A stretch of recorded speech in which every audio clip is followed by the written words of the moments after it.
Ready? 5 seconds to go. Mr. Vice Chairman, I would now like to make a few observations on the Ministry of Education. Education is basic to any national regeneration. It is true that it does not bring any return as our other projects do, as for instance the steel projects or the irrigation projects do. But this is the investment that is designed to help building up of the human material. It is agreed that education has expanded after independence and during the plan periods, but it is a matter for concern that the content of education has not been equal to our expectations. Even today, we are engaged in experimenting with all types of education from the basic stage up to the university level. It is not clear, I presume, that the basic pattern of education of which so much was said and written is accepted as a success even today. Where do we stand with regard to the basic pattern? It seems to be the position that all arguments are in favor of that type of education, but all proof is against the success of such a type of education. Where does the government stand with regard to this type of education? We swore by the basic type of education because it was discovered by the father of the nation. But if it has been a failure, why should not the government say that that is the position? Then again take secondary education and also collegiate education. 3 years ago, it was said that all universities should have 3-year degree courses, and some universities which were reluctant to accept this reform were more or less compelled to do so, and they accepted it.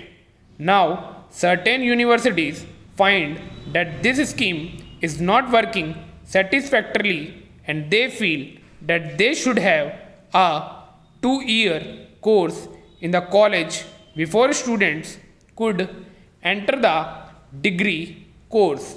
I mention this to show that this eternal tinkering with education should stop, and it should not go on like this. This uncertainty is not only with regard to the main objective of education, the main structure of education from the primary to the collegiate level, but also with regard to the courses of studies, and also with regard to the language or medium of instruction. Mr. Vice Chairman, up to the secondary stage, it has been accepted that the medium of instruction should be the regional language, Pehra. The National Integration Council, however, stated that if universities are to exchange professors, if they have to develop freely, then there should be the common medium of instruction, namely English and Hindi.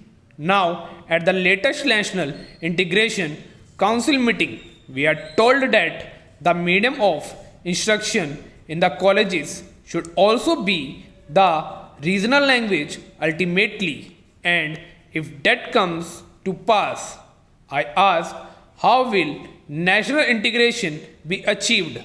It is permissible to envisage a stage if the scheme of the National Integration Council is implemented, where different universities will have different media of instruction, and the men that will be drawn from these universities will have to man the judiciary of the land and the all India services, but they will not be able to serve in a state other than the one in which they were educated.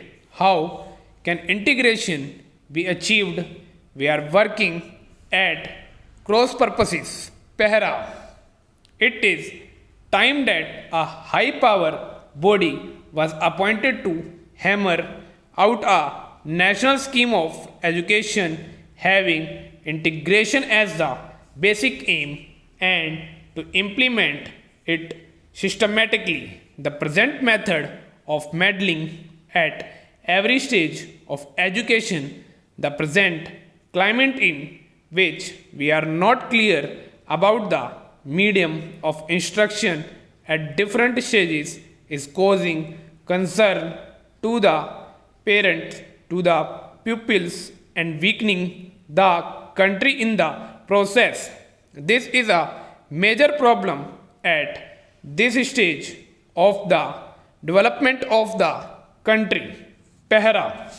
Then, Mr. Vice Chairman, I would pass on to the Ministry of Transport and Communications.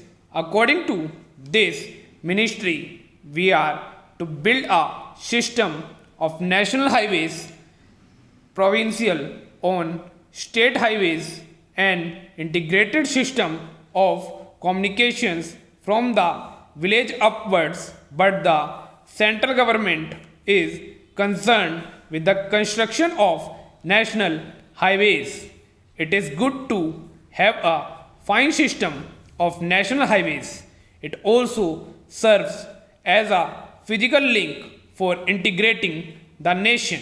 It is good, but this planning of construction of national highways without regard to the development of railways and the development of industries in the regions in which the highways are proposed to be constructed will be something beyond our means at the present moment.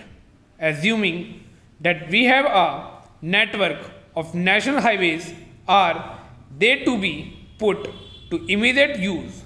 Are they good investment unless you have industry, small, big, or medium, coming along the highways, unless they assure you a fair return for the investment? It is not desirable to have a system of highways for the sake of mere transport of passengers. In other words, we should have a scheme of priorities for the national highways so that they can be looked